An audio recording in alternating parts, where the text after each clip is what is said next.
In this video, we're going to discuss the one-arm push-up, but we're going to dig in a little bit deeper and we're going to talk about the non-working leg relating to the one-arm push-up. Now, what is the non-working leg? Well, if you've been able to execute the one-arm push-up, you'll realize that if my right arm is on the ground, my opposite leg is engaged. It has to be. So you have that nice X, that line that goes from right hand to left leg, right? And it activates all those muscles in between. On the other hand, if my left arm's on the ground, my right leg is active.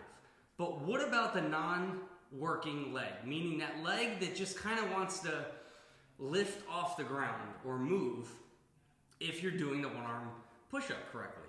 So what I'm going to show you has to do with more about that non-working leg. Now, this is for those who can execute at least 3 to 5 solid one-arm push-ups.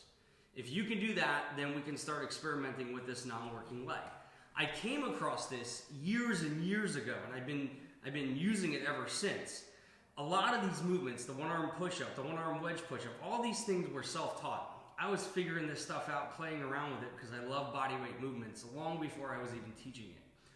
And I recently posted a video of me doing a one-arm push-up, and someone noticed the non-working leg move and asked me about it. So this video, I hopefully will answer that question. So you're also probably wondering, why does he have one foot on with a sock and one without? Well, I'm going to demonstrate the movement, the one-arm push-up, and I want you to specifically watch the foot with the sock on, okay?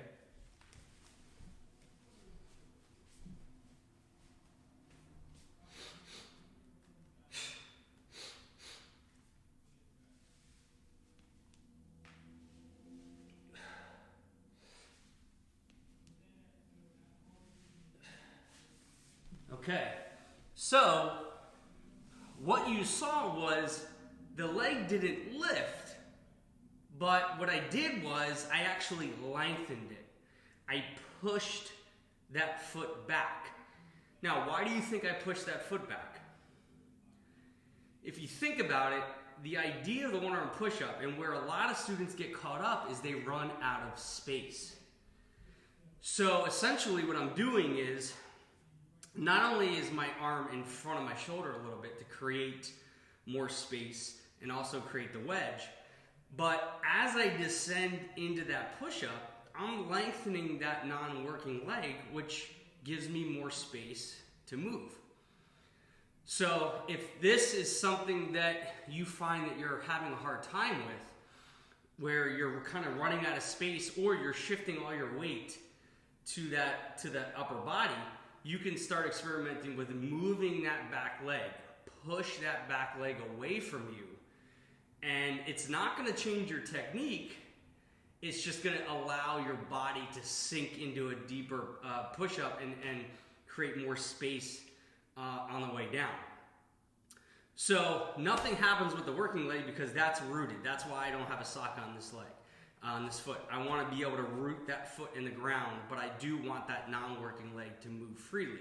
So this is a great thing to try on wood floor, if you have socks on, even on carpet, something like that. If you have a slide board, you can experiment with that. Just be careful with the slide board because it does move, pretty easily. So think about this a little bit. I want you to think about it before you actually execute it. And then once you execute it, you're really not moving that leg very far, maybe an inch or two, but it's just enough room to get your body into a deeper position in that push-up and make it a little bit easier to execute.